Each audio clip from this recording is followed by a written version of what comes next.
Mateus, o capítulo 22. Leitura a partir do verso de número 23. Mateus 22, de 23 em diante.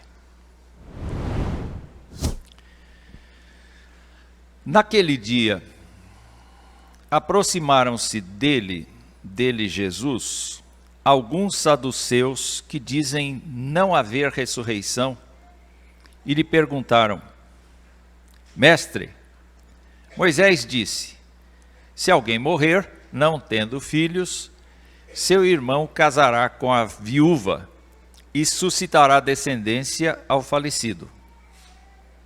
Ora, havia entre nós 7 irmãos. O primeiro, tendo casado, morreu, e não tendo descendência, deixou sua mulher a seu irmão.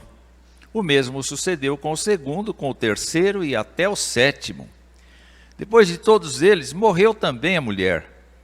Portanto, na ressurreição, de qual dos 7 será ela esposa? Porque todos a desposaram. Respondeu-lhe Jesus: errais, não conhecendo as Escrituras, nem o poder de Deus. Porque na ressurreição, nem se casam, nem se dão em casamento, são, porém, como os anjos no céu. E quanto à ressurreição dos mortos, não tendes lido o que Deus vos declarou? Eu sou o Deus de Abraão, o Deus de Isaque, o Deus de Jacó? Ele não é Deus de mortos, e sim de vivos. Ouvindo isto, as multidões se maravilhavam da sua doutrina. Meus irmãos, a propósito da Páscoa, que nós celebramos no domingo passado e hoje ouvimos um pouco das sequências da ressurreição de Jesus, e uma das sequências foi exatamente a declaração formal de Tomé de que Jesus Cristo era o Filho de Deus, reconheceu, portanto, a divindade de Jesus Cristo. Nós temos vários momentos pregressos à morte do Senhor Jesus, pregressos à sua execução e depois à sua ressurreição, dos quais Jesus Cristo falou. Mas um dos eventos é justamente este encontro de Jesus Cristo com os saduceus. Saduceu era uma seita.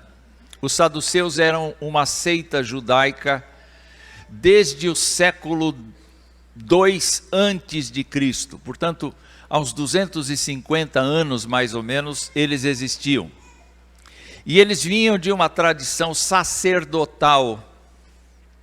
E eles então tinham uma postura de elite da sociedade judaica.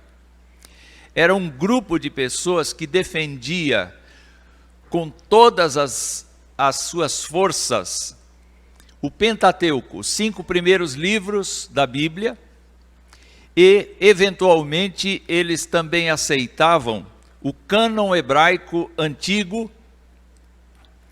com alguns dos profetas, mas não exclusivamente o cânon que nós temos hoje na nossa Bíblia.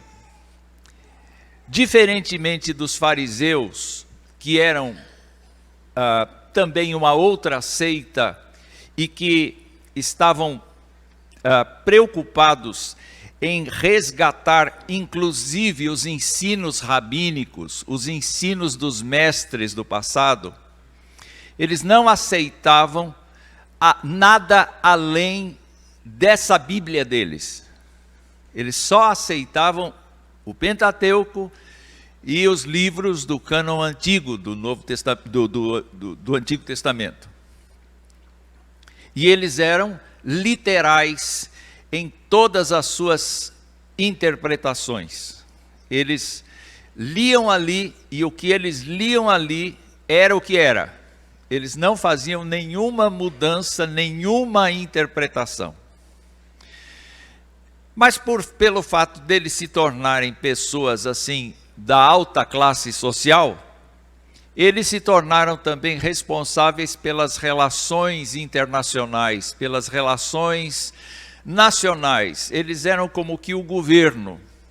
A maioria deles, ou uma boa parte do sinédrio, aliás, era composta de saduceus. E eles, por causa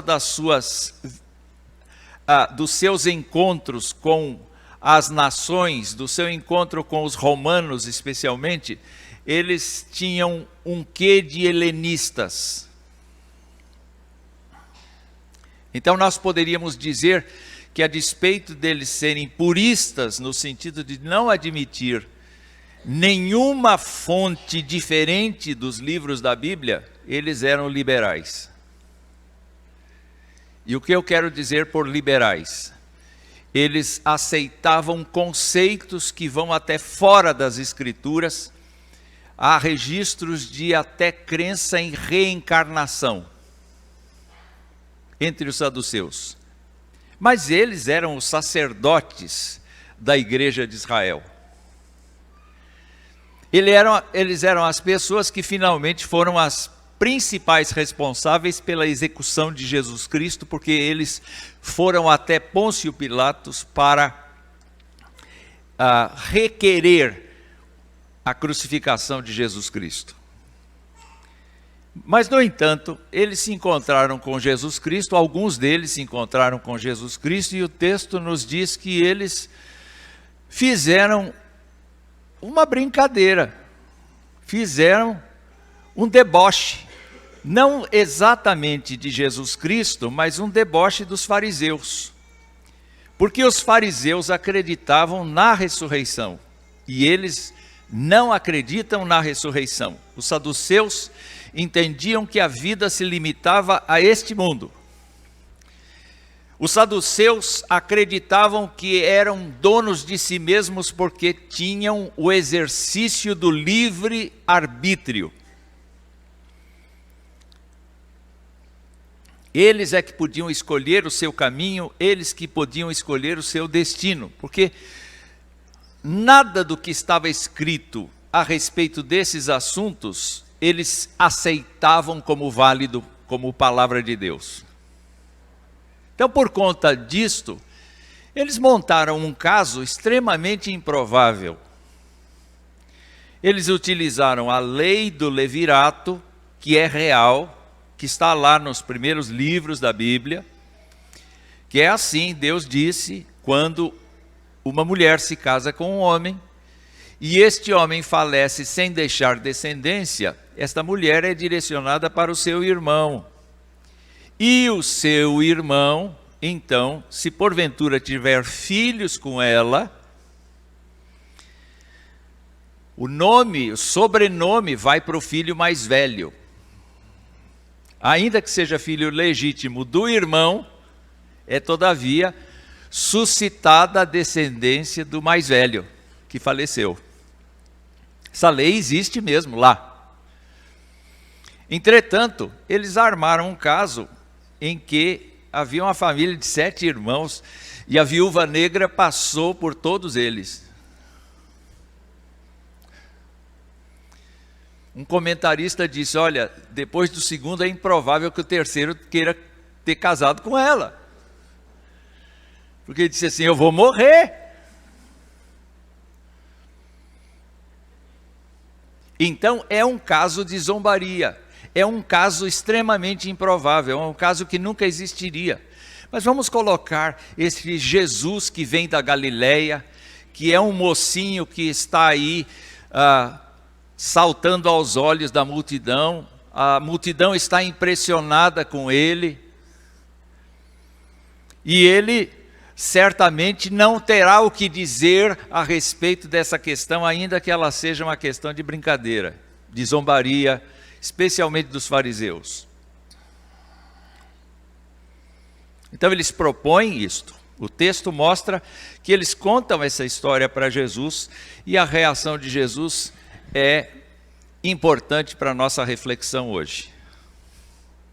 a primeira reação de Jesus Cristo, a primeira declaração de Jesus Cristo é muito séria.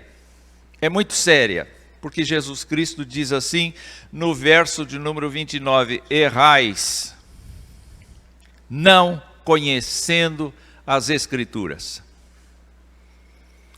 Vocês têm a Bíblia na mão, mas vocês não a leem como deve ser lida. Era o que ele estava dizendo para eles. Vocês têm a Bíblia na mão, mas vocês usam da Bíblia como seu instrumento de acusação, de prepotência, o seu modo de agir respaldado na Bíblia não se justifica, porque vocês não interpretam corretamente a vontade de Deus ali presente. E ele vai dar uma demonstração na segunda declaração que ele faz, mas a gente chega daqui a pouco lá. Errais não conhecendo as Escrituras. Para quem um jovem galileu que estava sobressaindo das massas porque tinha um ensino diferente, porque tinha uma postura diferente, estava falando com as autoridades supremas da Corte Suprema de Israel. Jesus Cristo não teve medo de indicar que o problema desta falsa religião é o mau uso da Escritura. E os saduceus, com toda certeza, pegaram a Bíblia e a utilizaram para seu próprio proveito, para dominar as mentes, para manter os crentes sob jugo, para atemorizar o coração dos crentes. Isso, de certa maneira, é o mesmo percurso que a igreja fez no decorrer dos séculos. A igreja, muitas vezes, tem sido acusada até justamente de manipular as Escrituras para que as pessoas vivam sob o temor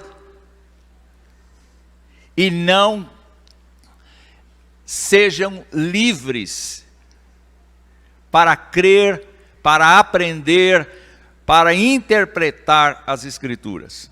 Nós temos sim um movimento interessante na história da igreja que é a Reforma Protestante. E uma das bandeiras da Reforma Protestante é que cada crente é um sacerdote de Deus. E cada crente deve ler a Escritura. Ela não deve ficar acorrentada nas bibliotecas dos mosteiros ou na casa dos ricos, mas ela deve estar em toda parte, e cada crente precisa aprender a ler a Escritura e a interpretar por si mesmo a Escritura. O papel da igreja, então, é auxiliar os crentes a entender melhor a Escritura, mas não canalizar a vida dos crentes para uma vida de pavor, uma vida de exigências sacrificiais que a própria Bíblia não pede. Jesus estava dizendo: vocês erram por não conhecer as Escrituras. E em complemento a isso, vocês erram por não conhecer o poder de Deus. E isto especialmente com referência ao fato de que eles advogam para si que o homem tem direito da sua escolha, que o homem não tem que dar satisfação para ninguém das coisas que faz. Quando uma pessoa diz assim, eu tenho livre-arbítrio, ela é o juiz das questões. Quando diz, eu tenho livre-arbítrio, eu faço o que eu quiser e ninguém tem nada com isso. É o que as pessoas na sociedade dizem. E nós sabemos sim, que o ser humano foi dotado da capacidade de fazer escolhas. Nós sabemos sim, que o ser humano tem capacidade para desenvolver qualquer área da sua existência por sua própria iniciativa. Não é verdade? Nós sabemos que o ser humano foi criado inteligente. Entretanto, quando olhamos para a Escritura, nós estamos enxergando aqui o fato de que o poder de Deus é que nos dá a capacidade de sermos como somos. Há uma porção de gente que imagina que vive autônomo em relação a Deus. Não vive. Ninguém vive. Nem o inseto que a gente mata com um tapa vive fora do arbítrio de Deus.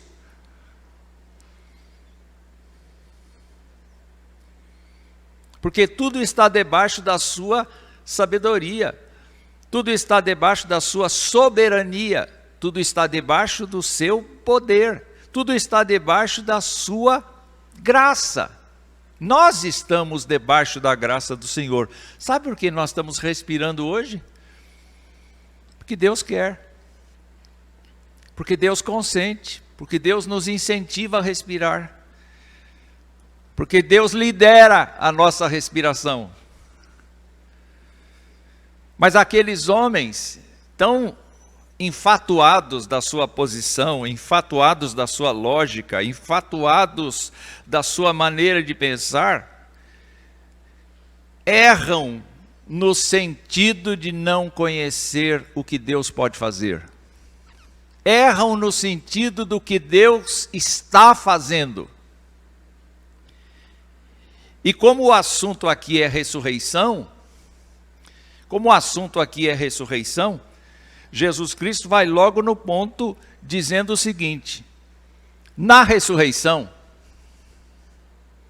portanto ele já responde de cara, tem ressurreição sim, senhores.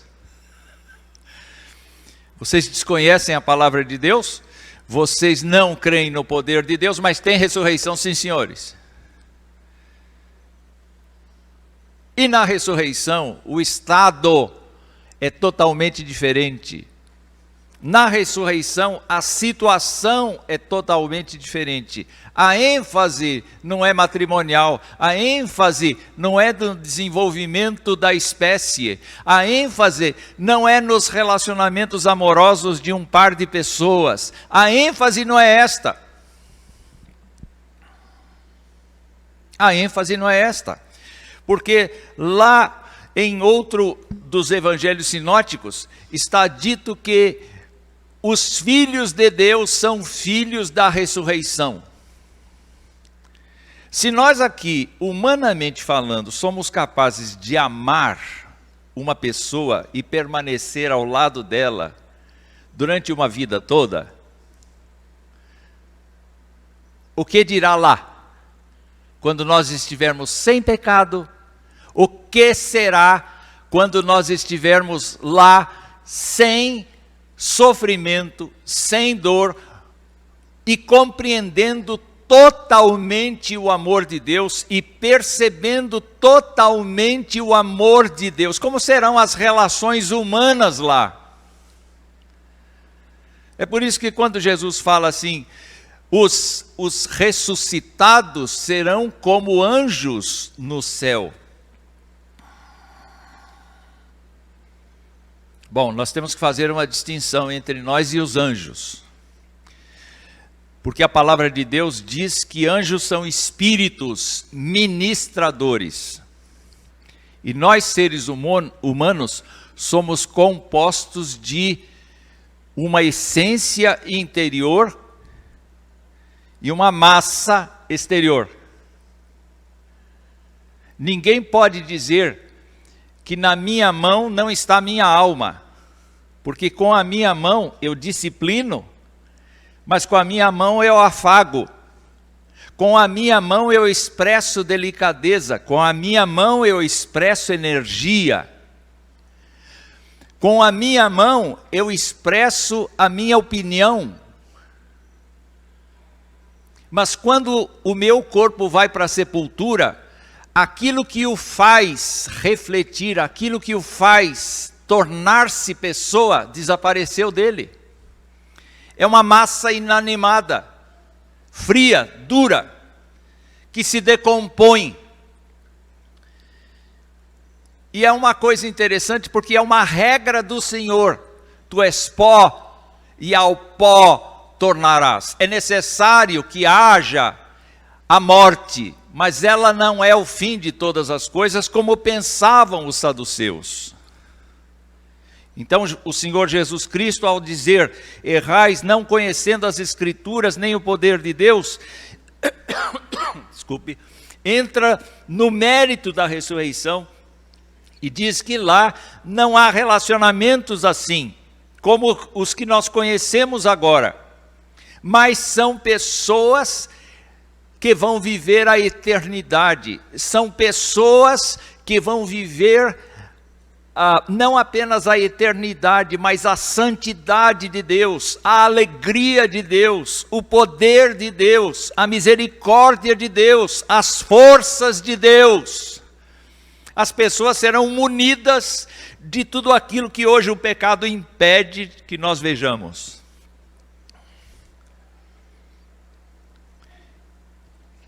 A segunda coisa, então, que Jesus Cristo fez foi dizer assim, bom, vocês erram não conhecendo as Escrituras e eu vou provar para vocês que vocês erram. Vocês não leram lá na lei que vocês tanto prezam, que Deus se apresentou a Moisés e que Moisés chamou Deus de o Deus de Abraão, o Deus de Isaque, o Deus de Jacó. E Jesus Cristo termina essa conversa dizendo, Deus não é Deus de gente morta. Deus é Deus de gente viva. Para Deus, Abraão está vivo. Para Abraão, para Deus, Isaque está vivo. Para Deus, Jacó está vivo. Para Deus, toda e qualquer pessoa que você conhece que aceitou a Jesus Cristo e já partiu deste mundo para a glória do Senhor está vivo e eles estão numa grande celebração lá. Em outras passagens, nós vamos saber que eles ainda não possuem um corpo. Mas eles estão na presença do Senhor. É claro que há um lugar chamado lugar dos mortos. Quando a gente lê Lucas 16, a gente observa que existe um abismo que separa quem está nas trevas esperando o juízo e quem está na luz esperando o juízo. Mas o que a gente vê naquela passagem é que as pessoas não estão dormindo. As pessoas não estão em sono da alma. As pessoas estão lúcidas. Tanto o rico pede a Abraão, o pai da fé, o representante dos crentes, pede a ele que mande Lázaro. Então dá para observar que Abraão responde, não, quem está aqui não pode passar para aí. O que a gente observa é que quando Jesus Cristo falou da ressurreição, e não aqui não falou de si mesmo, mas falou do povo que crê nele. Este povo, ainda que parta deste mundo, está absolutamente amparado, cuidado e lúcido na presença do Senhor. O apóstolo Pedro também fala dessa verdade, enquanto todos aguardam a bendita ressurreição do dia de Cristo. Como é que nós então podemos ter certeza de todas estas coisas? Porque o Senhor Jesus Cristo ressuscitou dentre os mortos. Se Jesus não ressuscitou dentre os mortos, então Se não há ressurreição, Jesus não ressuscitou dentre os mortos e a nossa fé é vã. Mas a Bíblia está dizendo que Jesus Cristo tem lá todo um expediente preparado. E agora eu estou me lembrando de algumas referências que Jesus Cristo utilizou, especialmente registradas no Evangelho de João, para justificar esta ideia de que Deus é Deus de vivos. Deus é Deus de pessoas vivas, e elas estão separadas para Ele, para a ressurreição eterna ao seu lado. Elas estão lá.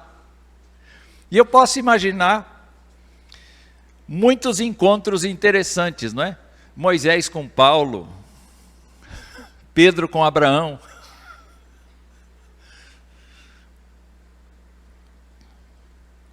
um outro crente, Estevão, se encontrando talvez com Daniel. Eu posso imaginar estas coisas todas acontecendo ali, e todos debaixo da imensa graça de Deus. E nós devemos ter a esperança de que Deus está regendo aquelas vidas durante todo o tempo.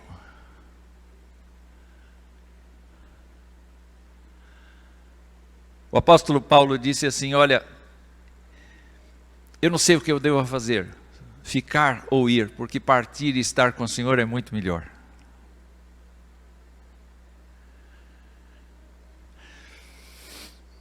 Mas eu lembro de Jesus. Jesus disse para Marta: Marta, eu sou a ressurreição e a vida. Quem crê em mim, ainda que morra, viverá. E todo aquele que vive e crê em mim, não morrerá eternamente. O corpo falece, mas o crente não falece. O crente vai para um lugar que Deus preparou, e que Deus rege, e que Deus governa. Porque Deus é Deus de vivos. Estou me lembrando de outra passagem, em que Jesus Cristo disse aos judeus: todo aquele que o Pai me dá, esse virá a mim. E o que vem a mim, de modo nenhum o lançarei fora. Pelo contrário, eu o ressuscitarei no último dia.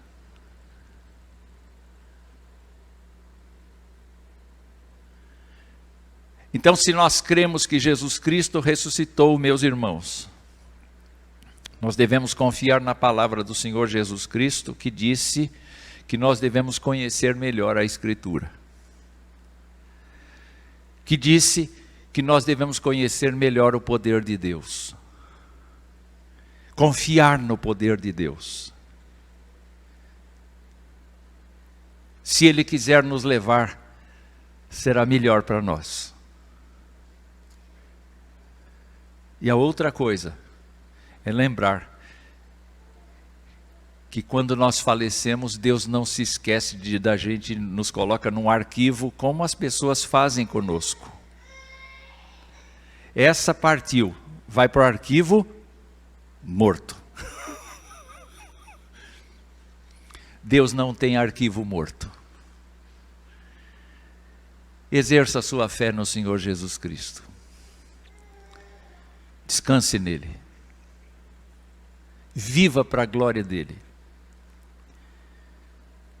Porque ele está cuidando de você.